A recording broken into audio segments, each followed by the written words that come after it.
Bezrat Hashem, ce matin, apprenons un peu sur la mitzvah de construction de Souka. La Torah nous ordonne de s'asseoir dans la Souka, car quand on est sorti de l'Égypte, Akadosh Baruch Hu nous a fait asseoir dans des nuages comme des soukas. Alors on se rappelle de ce nuage en construisant un souka. Le mot souka enferme en elle les trois manières de construire une souka. Souka, samer, kaf et he. Samer, c'est une lettre complètement fermée qui veut dire que la souka peut avoir 4 murs complètement fermés. Kaf, une souka peut avoir aussi seulement 3 murs et un côté complètement ouvert, c'est aussi kasher. Et une souka peut avoir 2 murs complets plus un petit muret, ça aussi c'est kasher.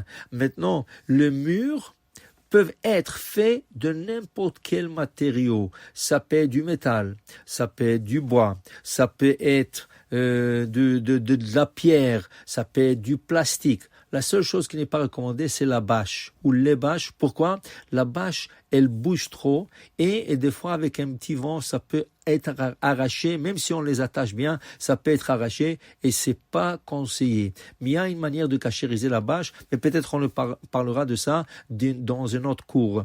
Maintenant, le srach, lui, il a de la route plus spécifique. 3 conditions. Il doit être de quelque chose qui pousse de la terre. Il doit être fait de quelque chose qui a poussé de la terre, mais il est déjà déconnecté.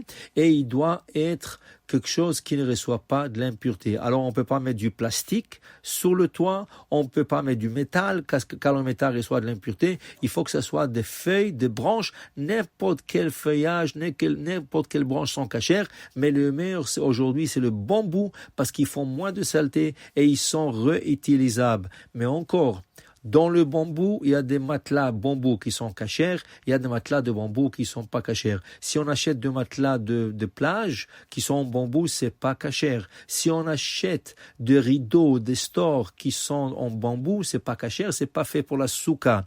Alors il faut acheter des matelas cachers. Qu'est-ce qui fait que le matelas cacher? Ça a été fabriqué pour donner de l'ombre.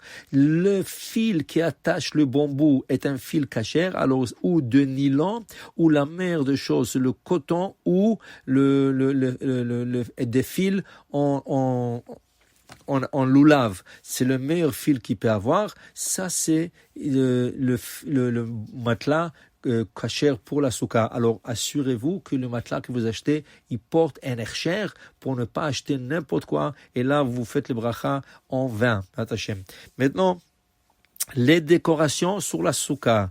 C'est bon de décorer la souka, c'est une mitzvah de décorer la souka, mais il faut essayer de ne pas suspendre les décorations du toit. Il vaut mieux de mettre les décorations sur les parois, sur le mur, autour, et pas suspendu du toit. Pourquoi? Parce qu'il y a toutes sortes d'halachot que si ça suspend moins que ça veut dire plus que 32 cm vers le bas, si la décoration a plus que 30 cm de large, ça peut devenir un problème. La seule chose, c'est la lampe. Oui, si vous avez une fluorescente, des choses comme ça vous pouvez suspendre plus que 32 cm, il n'y a pas de problème, mais suspendez-le sur la table, puisque personne n'y s'assoit, alors il n'y a pas de problème, c'est kasher.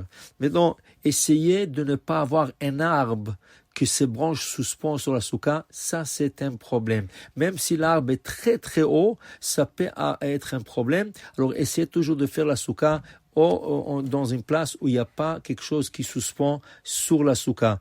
La meilleure des choses, c'est de faire la souka pas sur le gazon, parce qu'on mange et des fois il y a de boissons qui se jettent par terre et c'est un problème le jour de Shabbat et le jour de fête. Faites-le sur le patio, faites-le sur une galerie, n'importe quoi, mais essayez de ne pas le faire directement sur le gazon. Si vous êtes dans le besoin de faire un gazon, mettez une bâche par terre et construisez la souka par-dessus cette bâche.